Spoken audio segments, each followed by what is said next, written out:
The Mafia boss woke up paralyzed, unable to move his legs. His empire crumbled. Every ally betrayed and robbed him. Only his nurse stayed when everyone else abandoned him. She saw not a monster, but a broken man worth saving. Let's go back a week. Enjoy. Consciousness returns slowly, in pieces. First, hearing.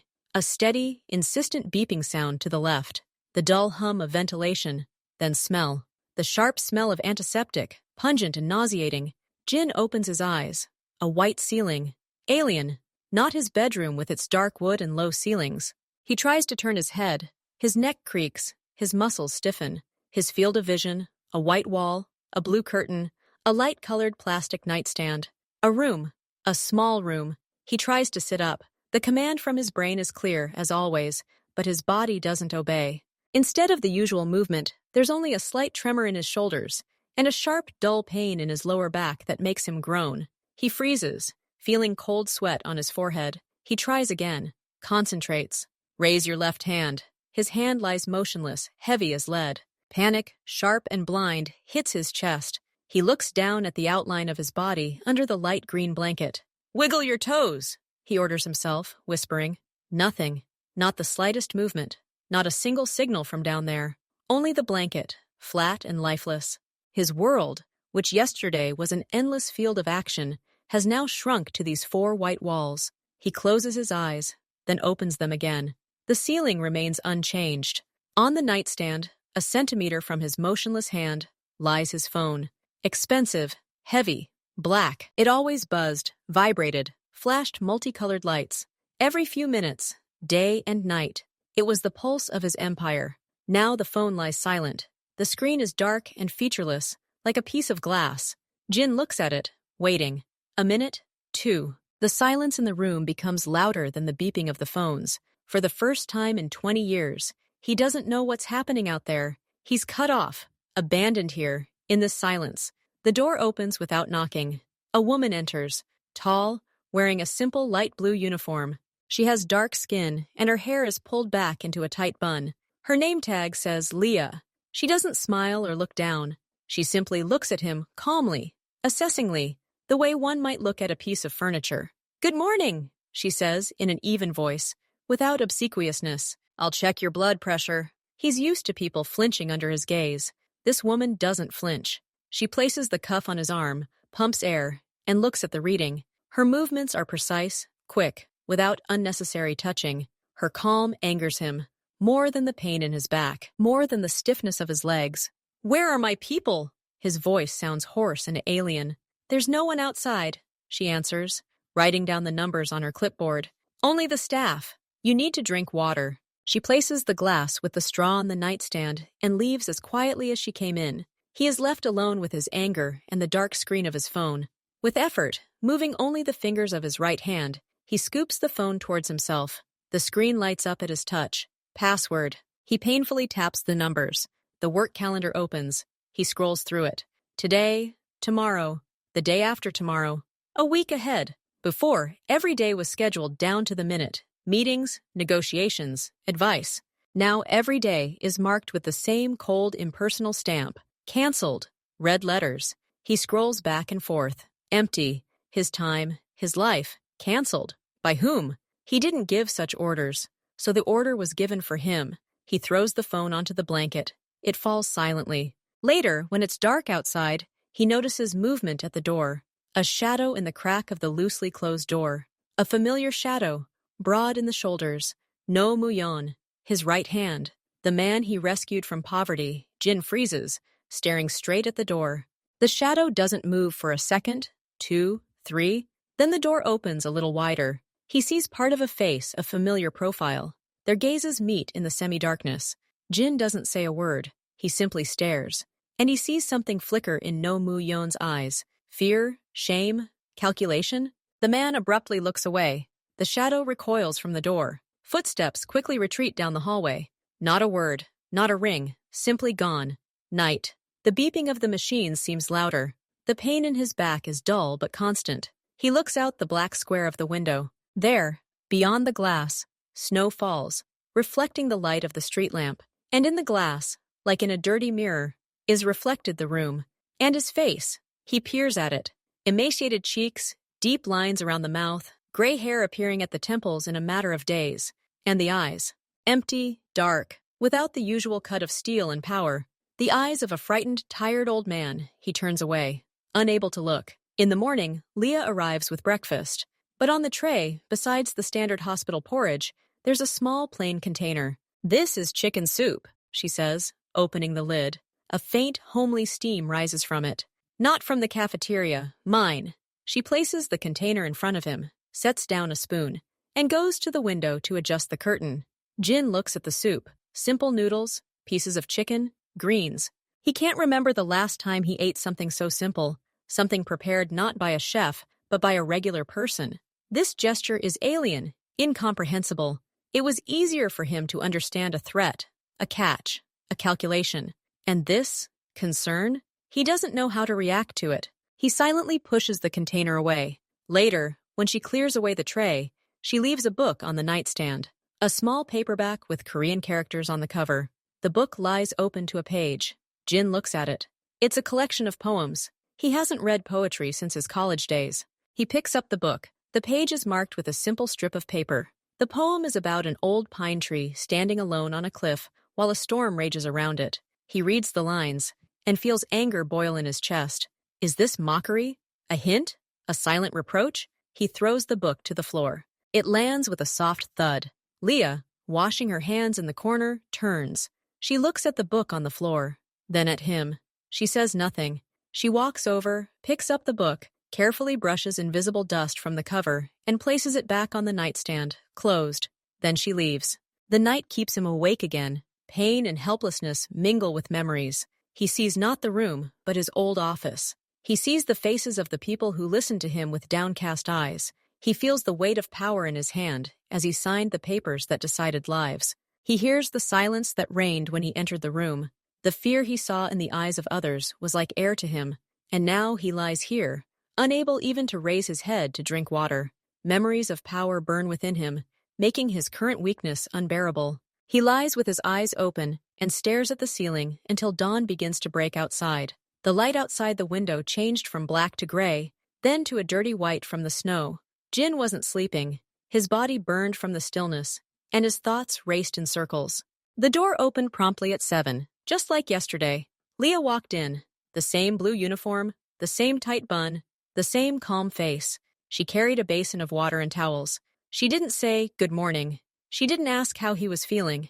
She simply set down the basin, adjusted the curtain, and began preparing his washing. Her movements were as precise, as impersonal as yesterday, as if that glance at the fallen book had never happened, as if he hadn't challenged her with his silence. This predictability, this unflappable performance of duties, as if he were just another task for the day, was beginning to grate on his nerves. Before, he had inspired fear, respect, hatred.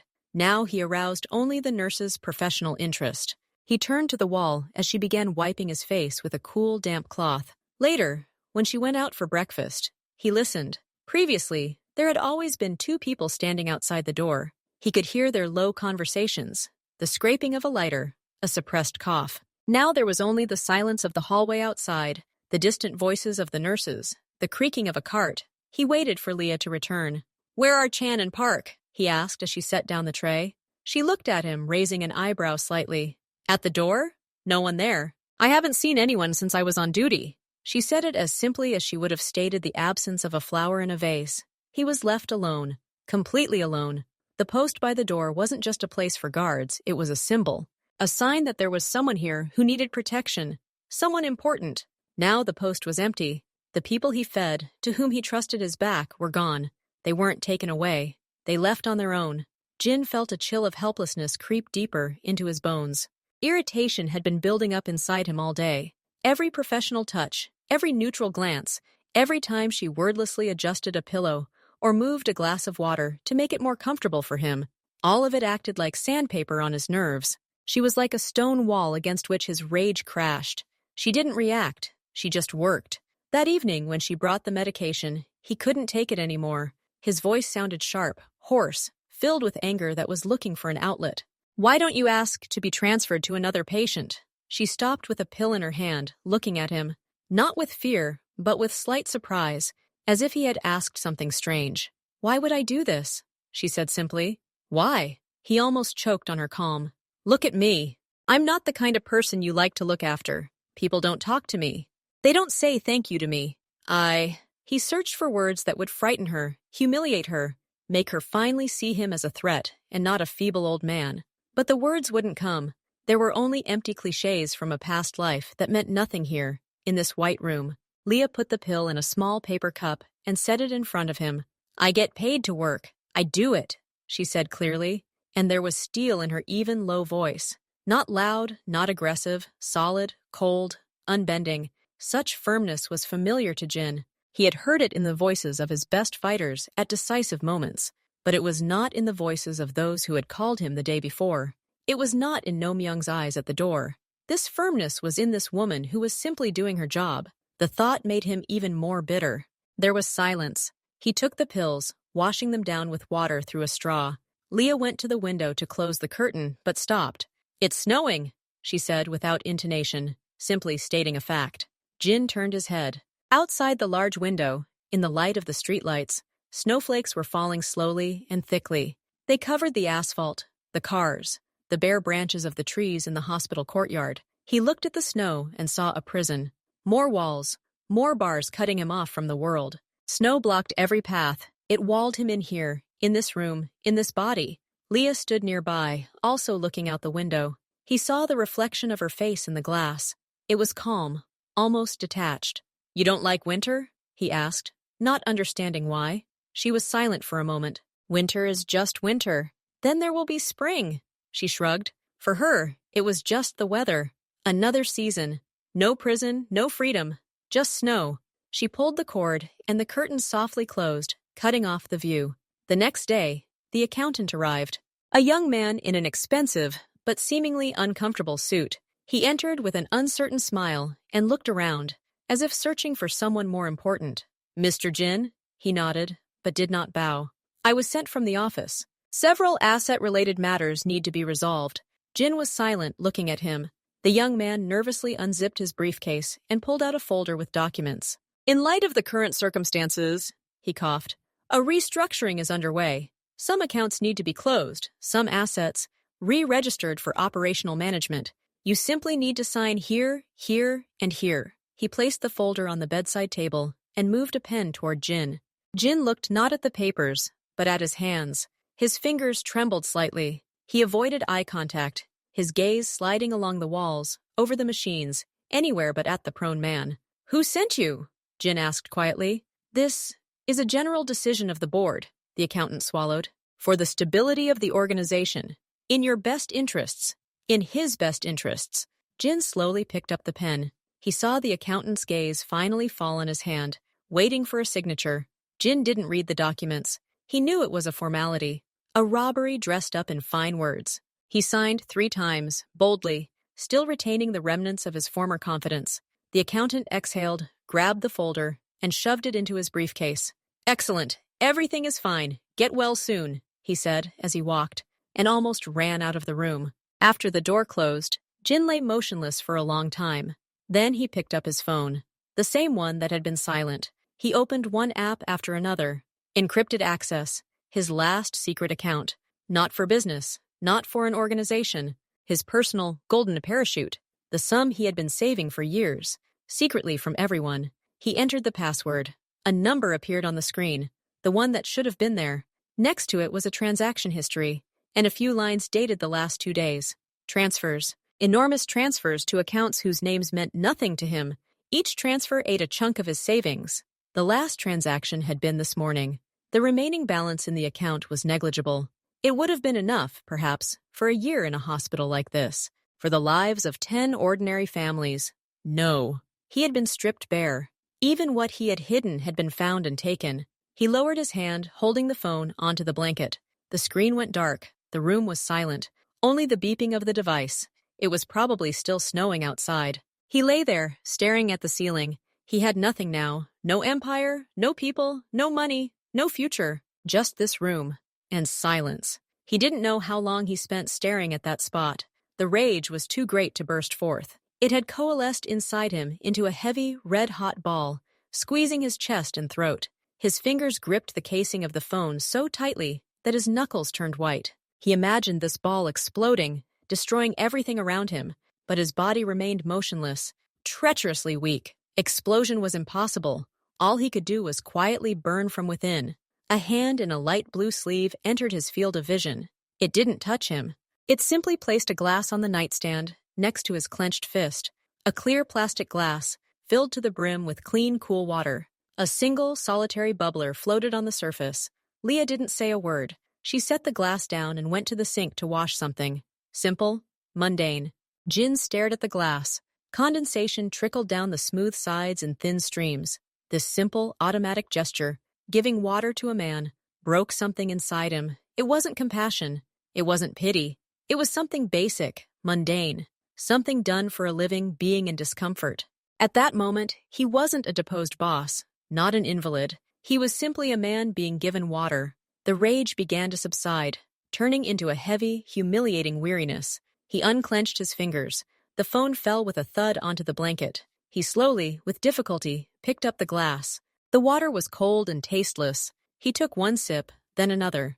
It didn't help, but it was an action, a simple human action. The next day, the irritation returned. It had been building since the morning, with her calm, methodical movements, with the beeping of the machines, with the sight of the snow-covered courtyard that now seemed eternal. It was fueled by the memory of the empty account, the accountant's trembling hands. By lunchtime, he was on edge. Leah brought lunch and left it on the table. She went out to get something from the hallway. He looked at the soup, the stewed vegetables, the compote in the same plastic mug. Helplessness washed over him with renewed vigor. He couldn't choose what to eat. He couldn't even pick up a spoon properly. He was tied to this bed, to this schedule, to this food. His hand, quick and sharp, still holding its own, grabbed the mug of compote. He didn't think. He simply threw it away with all the strength in his shoulder. The mug hit the opposite wall with a dull, wet thud. The plastic didn't shatter, but it deformed, and brown liquid splashed across the wall and floor, dripping onto the clean linoleum. The sound was pitiful, unsatisfactory. He wanted a roar, a clang. What he got was a quiet mess. The door opened. Leah entered. She paused at the threshold, her gaze sliding over the wall, the puddle on the floor, the crushed mug in the corner. Then it moved to him, to his face, distorted with anger and shame. She said nothing, not a word of reproach, not a question. She turned, went out, and returned a minute later with a mop, a rag, and a small plastic dustpan. She approached the broken glass, carefully collected it with the dustpan, and tossed it into a trash bag. She wiped the wall with the rag. She washed the floor. The entire job took her only a few minutes. She did it silently, focused. Then she went out and returned with a new mug. The same plastic one, but different, yellow. She placed it on the nightstand next to his hand.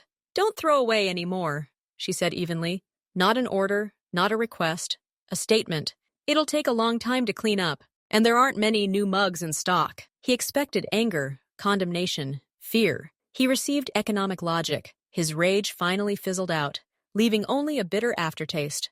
When she finished cleaning and picked up the basin with dirty laundry, he, looking out the window, said, without knowing why, "You're not surprised when people behave like this." Leah paused for a moment with the laundry in her hands. "My father," she said, without turning around, in a voice that held no sadness, only facts. "After a stroke, 5 years. He also threw everything he could, as long as he could move his arm." She said this and left, closing the door behind her. A story without beginning or end, without details about pain, despair, death, simply 5 years. And that's it. Jin was left alone. He looked at the yellow mug. 5 years. She knew that he had seen his outburst. She saw behind it not an evil man, but the despair with which she was familiar, perhaps too familiar. He thought he was just seeing a nurse, but it turns out she saw something more, or someone. From that day on, he began to notice differently. He caught her gaze sometimes, not when she was taking his blood pressure or adjusting the sheets, but in quiet moments, when she thought he was asleep or simply looking out the window. She looked at him not as a task, not as a body requiring care. She looked at him appraisingly, carefully, the way one looks at a complex mechanism or difficult terrain. There was knowledge in her gaze, knowledge of illness, of weakness, of how strong people break, and something else, something that made him feel naked. She saw more than just a boss, more than just a patient. She saw a man losing everything and perhaps guessed who he had been before. This knowledge, calm and non-judgmental, disturbed him more than any fear in a subordinate's eyes, because it could not be intimidated or bought. It simply was. And it saw too much. After Leah left at the end of her shift, leaving her evening medications on the nightstand, silence fell over the room. Jin lay there, staring at the bed control panel. It hung on the edge of the railing, a foot from his right hand. It allowed him to raise the head of the bed, lower his legs, and find any comfortable position. He decided to reach for it, not to change his position, but to prove to himself that he could. He took a slow, deep breath, focused on his right shoulder. Slowly, overcoming the weight, he lifted his hand from the blanket. His fingers slid over the fabric. He moved his hand, centimeter by centimeter. His muscles trembled with unaccustomed tension. Sweat broke out on his forehead. He saw the target, a plastic gray remote control on a cord. The distance was closing. 10 centimeters. 5. His fingertips were almost touching the cord. At that moment, his hand, pushed to its limit, spasmed with fatigue and swayed to the side. He froze, trying to regain control. He tried again. Again. Each attempt required tremendous effort. He grunted with the strain, his back drenched in sweat, but the remote remained out of reach. All his strength, all his will, was shattered by simple physical weakness. Finally, he collapsed onto the pillows, breathing wildly, staring at the hated remote, so close and yet so far away. He lay there for perhaps an hour, until he heard footsteps in the hallway. Leah arrived in the morning. As always, she went through her morning routine in silence. Then she approached the bed to adjust the pillow under his back. Her hands quickly and confidently lifted him, straightening the pillow. In the movement, while he was slightly elevated, her fingers touched the remote control. She didn't look at him. She didn't say, "Here, you wanted this." She simply, as if by accident, lifted the remote control from the stand and placed it in his right hand, which was resting on the blanket. Then she put it back down, finished adjusting the bed, and went to the sink. Jin lay, clutching the cool plastic in his fingers. He felt the buttons beneath his fingertips. He didn't press them right away. He simply held them. This simple, unnoticeable gesture was clearer than any words. She had seen his nightly struggle, and she had given him what he couldn't take for himself without humiliating him by asking for help. He slowly lifted his thumb and pressed the button. The headboard began to rise with a soft hum. At that moment, the phone rang. An unusual standard ringtone.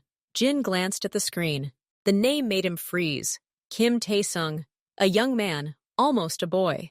Jin had picked him up off the streets about 7 years ago, pulled him out of the very bottom, educated him, introduced him to business. His protege, his, as he thought, devoted student. His hand automatically reached for the phone. He brought it to his ear without saying a word. "Hello?"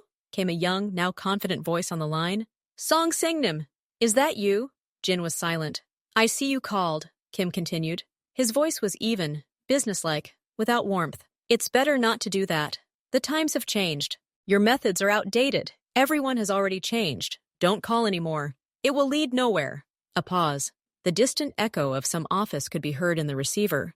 "I hope you are getting proper care there. All the best." Click, the call ended. Jin continued to hold the phone to his ear, hearing only short beeps. Then he lowered his hand. He sat up in his raised bed, staring straight ahead. "Times have changed." Just a few words.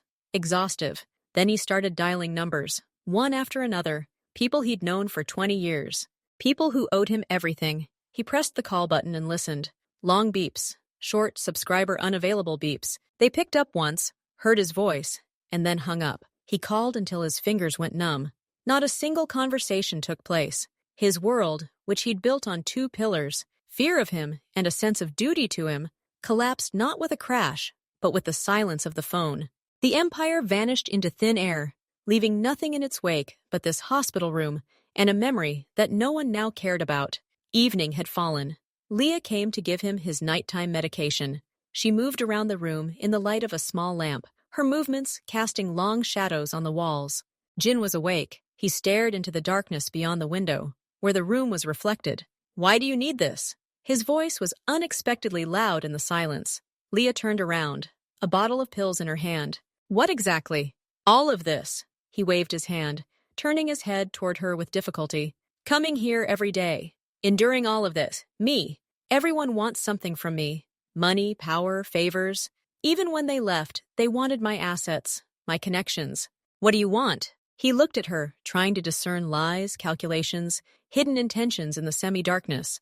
Leah sighed, not the kind of sigh full of drama, but the quiet, tired sound of a person at the end of a long day. She came over and squeezed a pill from the blister pack. I want you to sleep tonight, she said quietly, and her voice didn't have the same steely professionalism. There was a simple human weariness and something akin to compassion. So that you don't rush around, don't get angry. Just sleep. That's my job. She handed him the pill and a glass of water. He took it, not taking his eyes off her. She turned off the overhead light, leaving only the small lamp, and sat down in the chair in the corner of the room. She took a book from her bag, not the one with the poetry, but a different, tattered one, and opened it. She didn't look at him. She simply sat and read. Jin lay in the semi-darkness. The lamplight fell on the pages of her book and on her calm, focused features. Outside, the rain, now snow, fell. He listened to the noise and the soft rustle of a page being turned. The tension that had been building within him for weeks began to slowly, drop by drop, ebb. His eyelids grew heavy. He fought sleep for a second or two, watching her motionless figure in the chair. Then he gave in. His breathing evened out, deepened. He fell asleep. For the first time in months, his sleep was dark, bottomless, and empty. No nightmares, no memories, just a quiet, deep peace. Leah finished the chapter, looked at the sleeping man, adjusted the blanket on her knee, and turned the page. He awoke to the sound of morning bustle in the hallway. Several days after that, a peaceful sleep passed in a strange, unfamiliar silence within him. The rage and despair subsided, replaced by a heavy but pure weariness. He watched Leah, her unwavering actions, and a solution began to work slowly in his head, like a cold engine. After breakfast, as she was getting ready to leave to wash the dishes, he called her. His voice was quiet but firm. Leah. She stopped at the door and turned. I need something. From my old apartment. She didn't ask why or why me. She simply returned to the room and stood by the bed, waiting. 14 Sedona Street. The penthouse is upstairs. The door should be open. He spoke slowly, choosing his words. In the study. Behind the painting, there's a wooden panel on the wall, third square from the bottom, on the left. You need to press the upper right corner. The panel will come off. He fell silent, looking at her face. It remained impassive, as if he were dictating a shopping list. There's a niche there, a small safe. It's built into the wall. He reached for the nightstand, for a small box that held his personal belongings, the watch he no longer wore, his wedding ring. His fingers brushed against a small, cold object. He pulled it out. It was a simple steel key, unmarked, slightly green with age. It lay in the palm of his hand, so tiny and so incredibly heavy. Here, Jin held out the key. His hand didn't shake. This is from him. There's one thing in there, just one. Bring it to me. He didn't say please. He didn't say it's important. He simply held out the key. The gesture held all his remaining will. He wasn't simply handing her access to a hiding place. He was handing over the last material thread that connected him to that world, a place known only to him and one other person, who was now probably also gone. He watched her fingers take the key. They were dry and warm. She didn't clutch it or hide it. She simply slipped it into the pocket of her robe. Okay, she said. I have the afternoon off today. I'll come by. And she left. He was left alone. The key had disappeared into her pocket. Now he had nothing. Absolutely nothing. Only this bed and waiting. He looked at the door. He imagined the apartment. Large, empty, probably already ransacked by former allies. He imagined Leah going in, seeing traces of chaos, oblivion, finding the office, finding the safe. And there, what was there? Money? Documents? Something worth disappearing for? She was a poor worker. She had a hard life. She saw his helplessness, his decline. What would hold her back now? A sense of duty? Ridiculous. Work? She was already doing her job. No, he was sure. She wouldn't come back. She would take what was in the safe, sell it, throw away the key, and forget the way back to this room. It was the only logical outcome, the only reasonable thing to do in this crazy world. The day dragged on painfully slowly.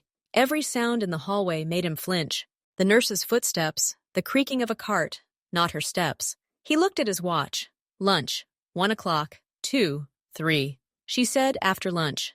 Long after lunch. 4, 5. It was getting dark outside. The winter day was fading. She hadn't come. Of course. He closed his eyes, feeling an emptiness even deeper than when he'd learned about the money. That was the final point. The end. He wasn't even angry, just a statement of fact. She's gone. And she won't be. In the complete darkness, when the nurse on duty had already turned on his nightlight and left, he heard footsteps. Quick, light, familiar. They stopped at the door, and she entered. Not in a robe, but in a simple winter jacket and jeans, holding a small plastic bag. There was no triumph on her face, no guilt. There was a slight weariness, as if after a long walk. On her cheek near her temple was a small, barely noticeable streak of dirt. She walked in as if she hadn't been gone all day. She put the bag on a chair and took off her jacket. The apartment was a mess, she said simply, going to the sink to wash her hands. The door was indeed open.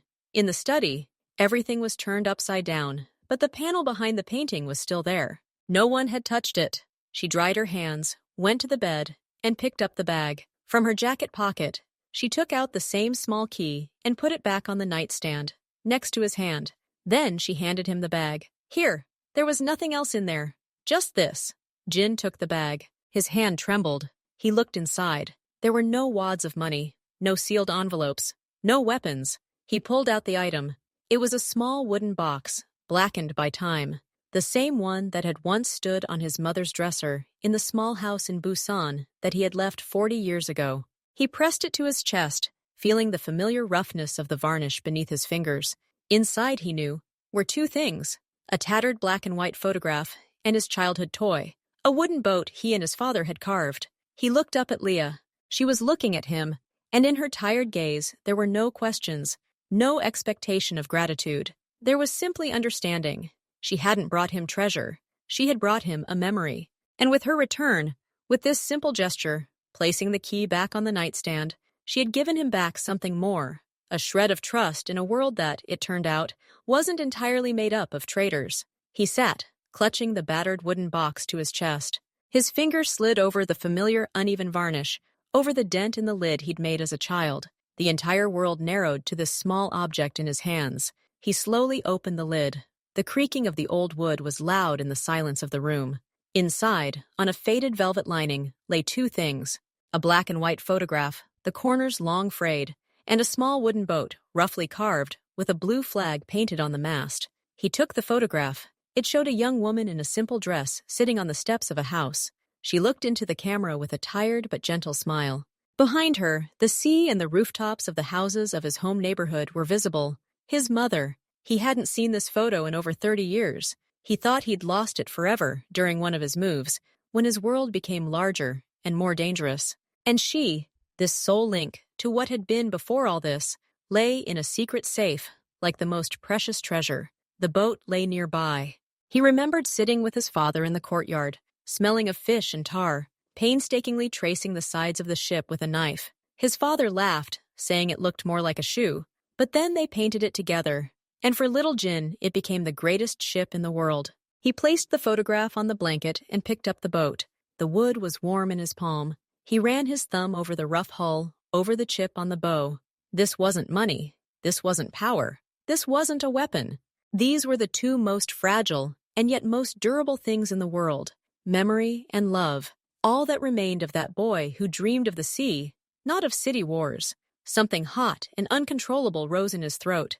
It pressed on his eyes. He turned abruptly to the wall, clutching the boat in one hand and covering his eyes with the other. His shoulders tensed and shook. He bit his lip, trying to contain the sob that burst from the very depths, from that place he had walled up so many years ago. He didn't cry when he was betrayed. He didn't cry from pain, from humiliating helplessness.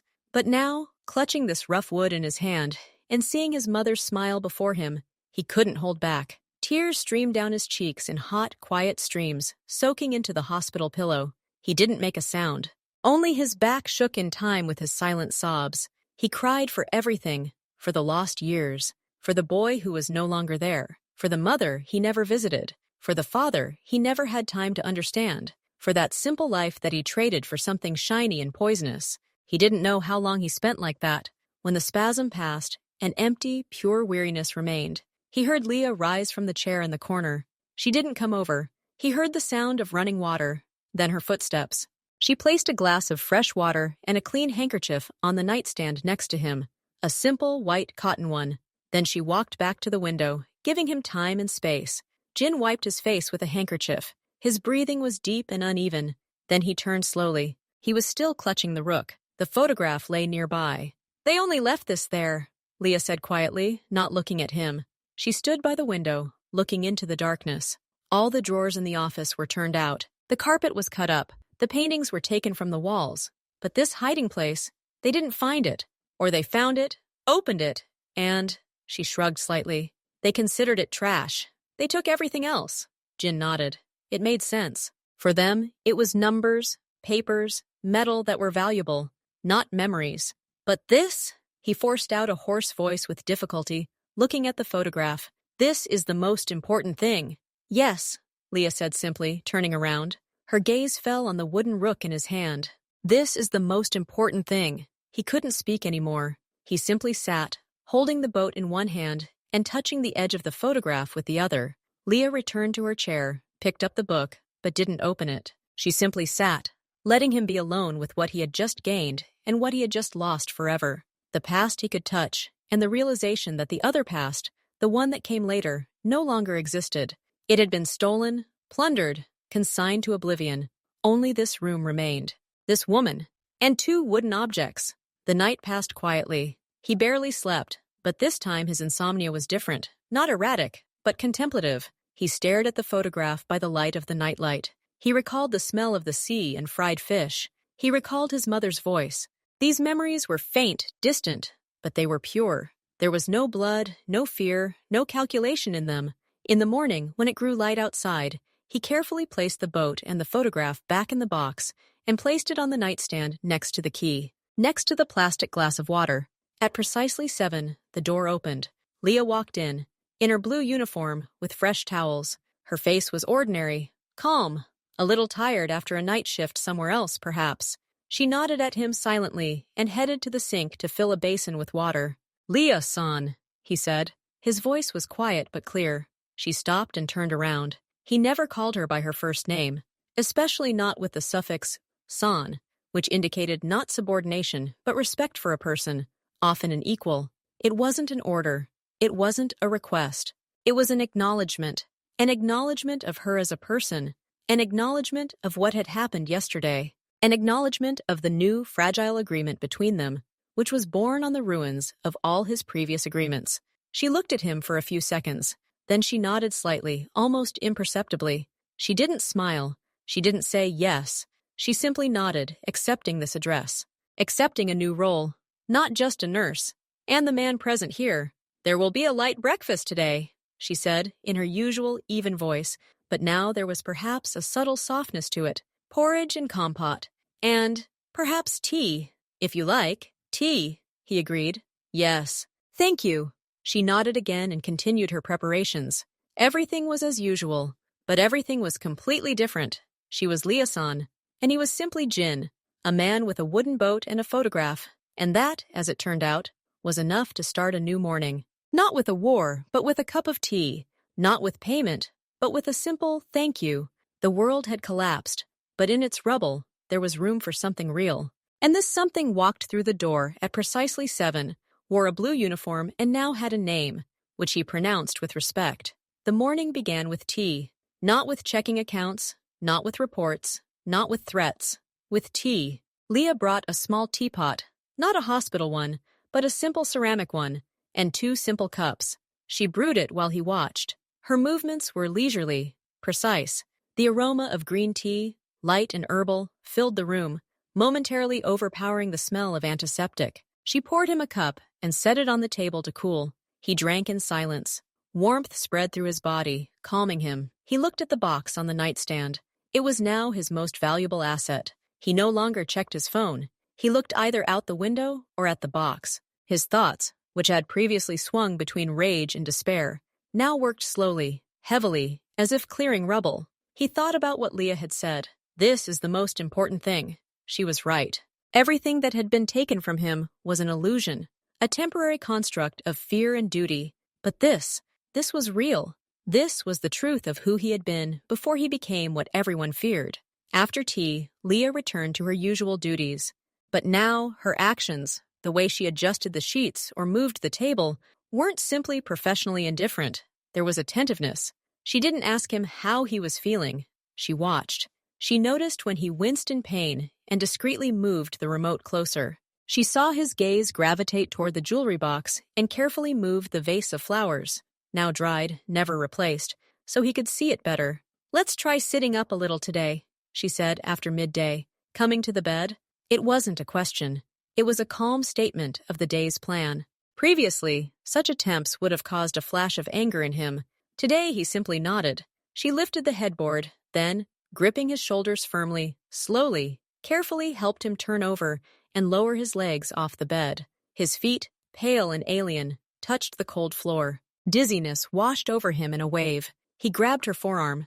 It was hard, reliable. She held it until the world stopped swimming before his eyes. "Okay," she said. "Hold on to me. Just sit." He sat on the edge of the bed, holding her hand, feeling the muscles in his back protest the unfamiliar position. He looked at his legs, helplessly lying on the floor. But now it didn't make him angry.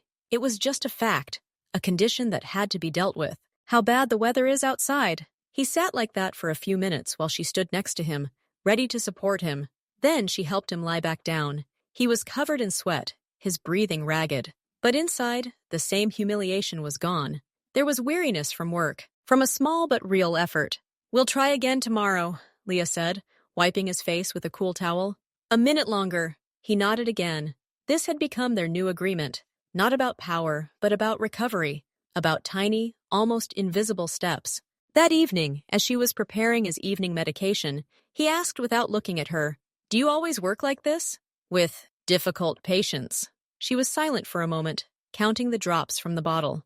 "All patients are difficult," she answered finally, "each in their own way. Some scream, others remain silent. Still others give up. You." She met his gaze for a moment. "You just didn't give up for a long time." It was so close to the truth that he couldn't answer. He took the medication. "I didn't give up," he muttered under his breath as she left. "I know." Her voice came from behind the door before it closed. That night, he picked up the box again. He opened it. He took out the boat. He remembered how, as a child, he would launch it into the stream. It always capsized. His father would laugh and say that he had built a ship for the storm, not the stream.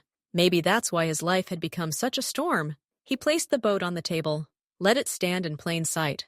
The next morning, when Liao San entered, her gaze fell on the wooden toy next to the medical equipment. She said nothing, but when she brought breakfast, she carefully moved the plate so as not to knock it over the rook. The days began to take on a new rhythm. Not the rhythm of waiting for calls or visits, but the rhythm of small victories.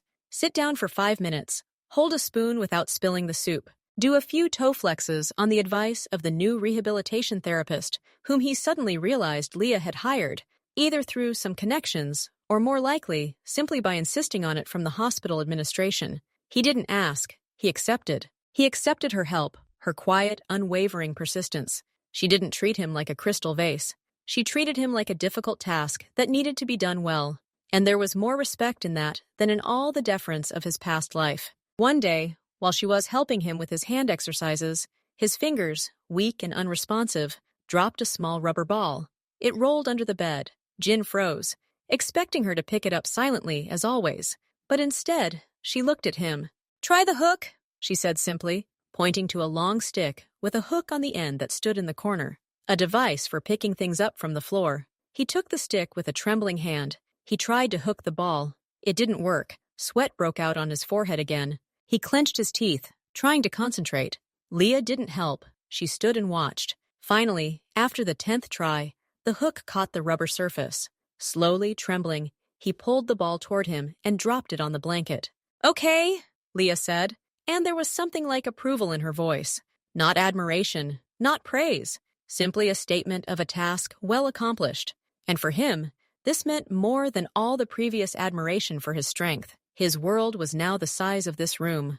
But in this world, there were rules, there was respect, there was work to be done, and there was memory staring back at him from the photograph, reminding him that he had once been a different person. Perhaps it was not too late to become that person.